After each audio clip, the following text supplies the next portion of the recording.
Merci et merci de m'avoir convié bien sûr à cette conférence. D'ailleurs, je voudrais remercier bien sûr Madame la ministre de Zambie, de Santé de Zambie, de m'avoir pour l'hospitalité, pour l'accueil, aussi le CDC africain en l'égide de l'Union africaine, de m'avoir associé bien sûr à cette conférence. À mon tour, je voudrais peut-être parler de la volonté politique qu'a le Maroc aujourd'hui. Certes, le Maroc, depuis le Covid, il a connu quand même un point d'inflexion.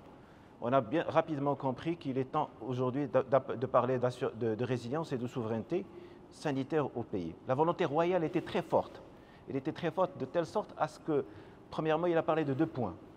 Premier point, c'est assurer une sécurité médicamenteuse. C'est la meilleure solution qui permet demain de riposter contre une nouvelle pandémie éventuellement. On ne sait pas s'il va arriver ou non. Deuxième point, c'est comment, pour assurer cette sécurité médicamenteuse, il faut investir dans la production locale. Mais cet investissement dans la production locale nécessite un prérequis, c'est de revoir la charte d'investissement. Et d'ailleurs, dans la charte d'investissement, nous avons essayé d'inverser la balance. Plus d'investissement privé dans la santé que de public. Parce que généralement, le public dépense beaucoup d'argent dans la santé publique, mais sans impact important, réel. Maintenant, il y a une inversion de la balance de l'investissement privé au détriment du public, ce qui va donner plus de potentiel.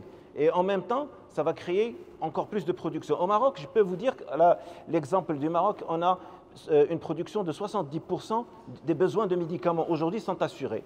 Il nous reste 30%. Mais c'est des 30% qui sont importants parce qu'aujourd'hui, il y a le progrès et l'innovation thérapeutique qui reste encore plus chère et pour laquelle il faudrait peut-être faire encore un effort. Sa Majesté a voulu aussi pour la vaccination de créer quand même une usine de production et c'est la raison pour laquelle nous avons investi sur une usine de production qui a une portée continentale. Ce n'est pas une portée qui est plutôt nationale parce que nos besoins en vaccins au Maroc, c'est 22 millions de doses de vaccins. Mais l'usine, il a un potentiel de produire très important. C'est pour cela aujourd'hui nous sommes présents ici pour essayer de mettre en synergie notre potentiel et trouver quand même un marché commun d'intérêt qui pourrait quand même intéresser tout le monde et essayer de répondre bien sûr à nos besoins précis.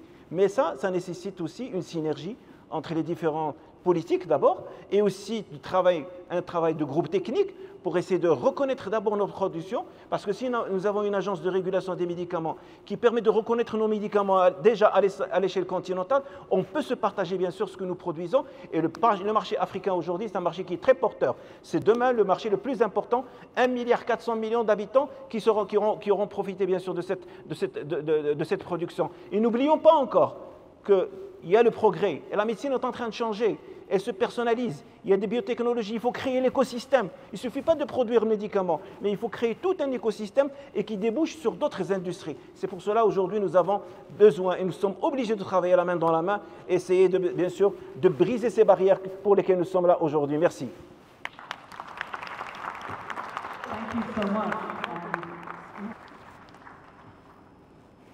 Professor Khaled Al-Khaled, your final thoughts.